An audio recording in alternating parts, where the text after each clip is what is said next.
Hello বন্ধুরা, কেন আছেন আপনারা? আশা করি ব্যাগ গুম্বালা আছেন। সাত গায়ে হেসেলর নতুন ব্লগ আপনারা স্বাগত জানাই। আজ আমরা রান্না করছুম যে দই পটল।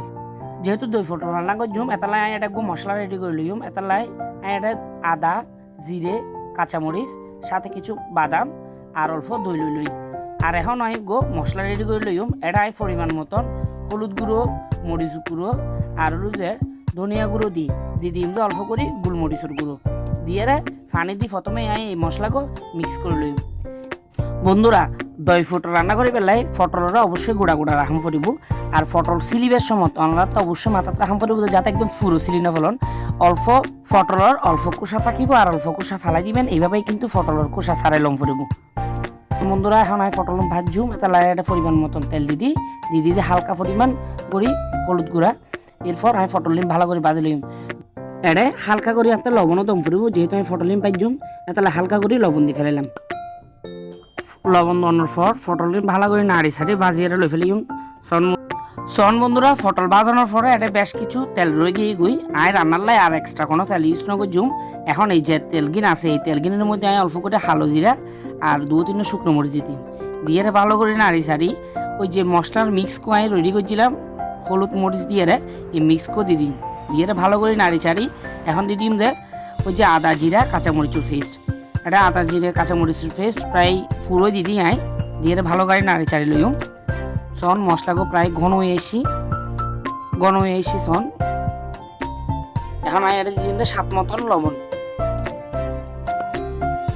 লবণ দিম নাই ওই যে বাদাম বাড়ার যে পেস্ট আছে ওবে দিম দিয়ে মশলাকে ভালো করে হসে লইম।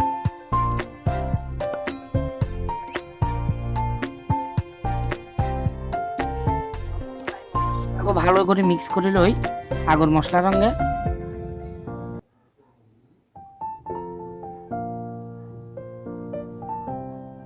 ভালো করে হসালাম পড়বে কিন্তু মশলাকেও, কারণ মশলা কষানোর উপর নির্ভর করবে যে রান্নাঘর স্বাদ।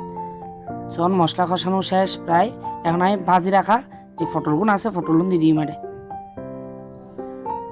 দিই মশলার সঙ্গে ভালো করে আবার পটলগুন মিক্স করে লইম। এখন ডাকনা দিয়ে দিম 10-15 মিনিটের মতন রান্না হয়ে পেলাই। সন বন্ধুরা, রান্না প্রায় হয়েছি। আর যে মশলার তেলগো কিন্তু উপরে উঠিয়ে এসে আর কালারগো যথেষ্ট পরিমাণ কিন্তু সুন্দরই। এখন এটা দিয়ে দিম ওই যে দই নাই আগেই গুলি রেখি দই কিন দিয়ে ভালো করে মিক্স করে লইম। মিক্স করে লওয়ার পরে আবার 10-15 মিনিটের মতন করে রান্না করে লইম। তাহলে ডাকনা দিয়ে এনে সন বন্ধুরা, রান্না প্রায় শেষ। আর রান্না এখন এটা কিছু বিলেতি ধনিয়া পাতা কুচি করিয়ে দিয়ে ফেলাইম, কারণ এই ধনিয়া পাতাকে কিন্তু তরকারির অনেকটা ঘ্রাণ বৃদ্ধি করে।